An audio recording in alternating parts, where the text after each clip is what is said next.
Hi, and welcome to another episode of Hot Takes with me, the Silver Fox. Now, I don't know how I missed this earlier. I did. It somehow got under the radar, but I have seen it now, and I felt straight away this deserves to be sort of put out there so people are aware. Somehow, and you wonder how, but there is a £1 billion funding gap in Scotland. That is to say, their commitments are such, and their money is something else, and it's £1 billion of difference. How can they have overspent by £1 billion? It is a ridiculously high amount of money, particularly as they've also said that they were £1 billion underspent, previously. So how can you go from a 2 billion or £1.5 billion, I think it was, underspend, and now when you come to do the books, you're £1 billion over? It's almost as though the people in charge haven't got a clue what they're doing. Leave that one with you.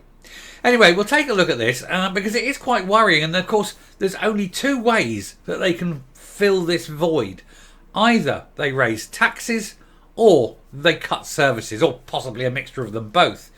Either way, life is about to get just a little bit harder in Scotland under the SNP. Not that it wasn't hard already. But we'll take a look at this, see what's going on, and see what on earth they're going to try and do to fix it. So this £1 billion funding gap means hard decisions lie ahead. And to be fair, you've got the right person in the role to make those tough decisions, to look at all the information and deal with it in an intelligent, critical way. Oh no, sorry, you've got Shona Robinson. Businesses will have had two reactions to the staggering news that the Scottish Government faces a £1 billion funding gap next year. Firstly, a sense of astonishment that government can overspend to that degree. And secondly, an instant fear that they will be asked to cover the difference. The projected shortfall equates to a third of the annual business rates revenues. It is due to a cocktail of factors including inflation, a weak economy, greater outlays on health, social security and public sector pay. This is the trouble you have. You have the Scottish Government sits there and goes, oh, we're more generous than anyone else. We're the most generous in the world. Look at us. We're paying this. We're paying that. We're going to give them. We're not having nurses go and strike in Scotland. No, we're kowtowing and giving them all this extra money. Where's it coming from? It doesn't grow on trees. You don't print your own money. These people are morons. They're spending money they haven't got. And now all of a sudden, they haven't got it. And they are deep, deep poo. They have no idea what they're going to do. They're going to probably have to raise taxes. And if they raise business taxes too much, the businesses will up sticks, go south of the border and say, off. Anyway, even when this is set against the devolved government's £51 billion annual spend, the gap is enormous. It is also forecast to widen in later years. How that shortfall will be plugged remains to be seen, as does whether spending restraint or taxation will make up the bulk of the necessary action, as I said in the header. They're the only two options. You raise taxes, you cut spending, or you do a mix of the both.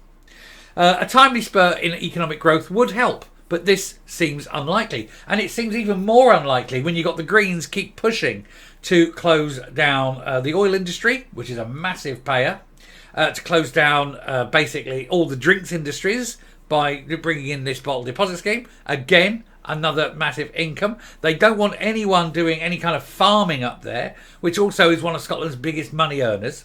So those three things alone means that Scotland is well and truly snookered if the Greens are allowed to continue, doing what they're doing. The SNP, if they have any sense, which they don't, but if they had any sense, would say to the Greens, you do realise that you're morons and you're going to bankrupt an entire country, and it will do no good whatsoever for the world.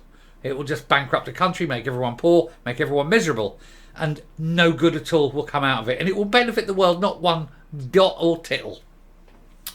Anyway, we're getting back in here. The Finance Secretary, the moron that is Shona Robinson, has been admirably clear about the problem, but her preferred solution remains opaque. That's because she doesn't know which way to run, screaming, going, I don't know what to do, in a panic, arms in the air, that way, or that way. Do I tax more? Do I cut spending? Oh, I don't know. It's hard, isn't it? Yes, Shona, it is hard. And it is by your decisions that you shall be judged. Unfortunately, we're already judging you. You're a moron.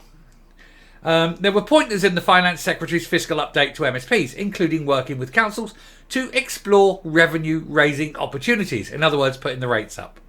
Presumably, any new taxes will be over and above the proposed tourism visitor levy, something that is guaranteed to reduce income, because if people are going to have to pay extra in terms of tourist tax, they might think twice in coming, which means that not only do all the hotels and that lose the trade, but because of the impact and hit on every other aspect of the economy, they all lose. This is what these morons in charge fail to reason.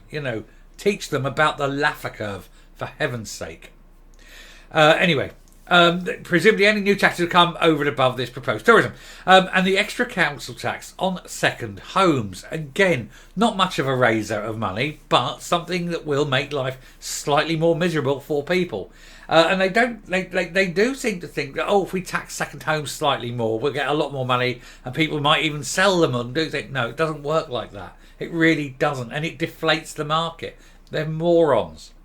Anyway, presumably it would come on top of any workplace parking levies that the councils are already about to introduce. What they're doing now with the councils is they're saying that if you park your car at work in Scotland, only in Scotland, if you park your car at work, your company has to pay tax on that car parking space. What are companies going to do? Well, I'll tell you what companies are going to do. Companies are going to say, right, if you want to park your car, we are going to charge you. Right? And they're going to charge the workers. Then all of a sudden the workers are going to say, we need a pay rise to cover it. And then you're going to have this catch-22 situation.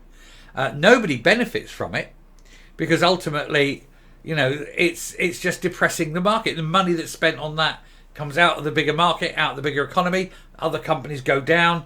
It reduces the total tax take because morons are in charge. So ministers and COSLA, the Confederation of Scottish Local Authorities, may seek to dust down previous studies. Some recommendations from their 2015 Commission on Local Tax Reform were implemented, but ministers rightly gave short shrift to the idea of a local sales tax. In terms of actually putting any local sales tax on, again, it's something that depresses economies and it actually makes the whole economy sink. And it just ruins. Putting a local sales tax on will reduce in a massively lower tax take across the board, which was why it was dumped the first time.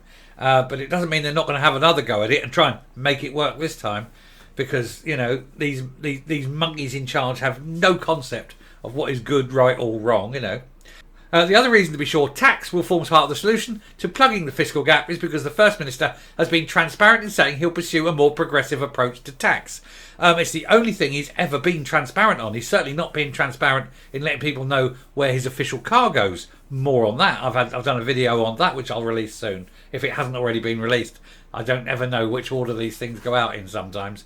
But it's all about him basically stealing money from the public purse to use ministerial cars for his own private use. Totally wrong.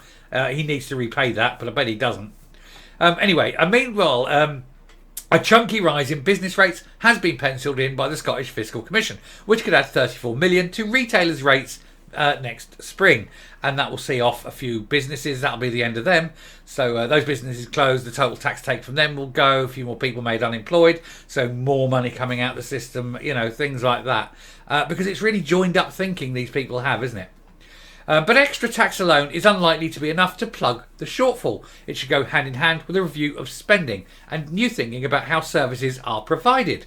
Retailers know all about having to cut their cloth in the face of spiralling costs, having dealt with a tsunami of hikes in commodity and supply chain prices, and with various statutory burdens sprinkled on top, and any increase in rates will just about see them off.